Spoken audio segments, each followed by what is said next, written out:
Before we get to chapter 11, I wanted to talk a little bit about this piece and then have you listen to it. This is what's called a continuo madrigal. And it offers a fascinating example of a dramatic scene that's kind of halfway between Renaissance madrigal and Baroque opera.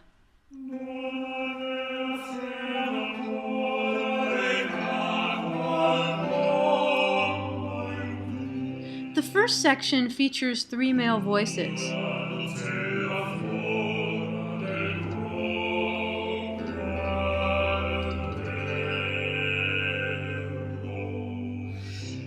And they sing with continuo accompaniment.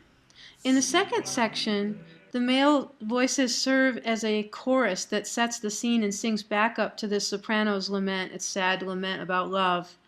Like you'll see later in chapter 11, or I should say throughout chapter 11, there's the use of what's called a ground bass, this bass line that repeats over and over again. When you listen to the complete madrigal, you'll hear that this starts about 1 minute and 45 seconds into the piece. Monteverdi adds frequent sympathetic interjections from the male trio. It's kind of like Gladys Knight and the Pips, example, Midnight Train to Georgia. And if you haven't heard that, let's listen on the next slide to a few seconds of that.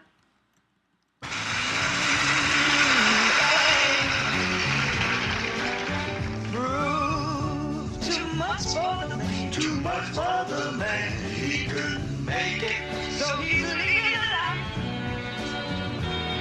He comes to know.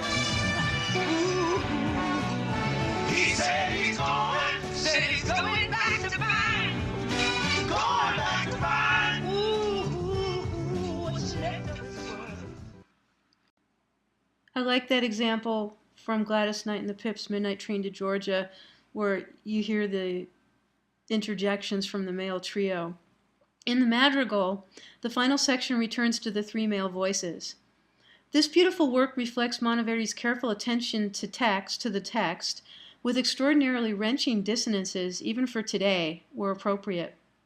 So listen to this piece, and please pay attention to that ground bass that begins where the soprano starts her lament.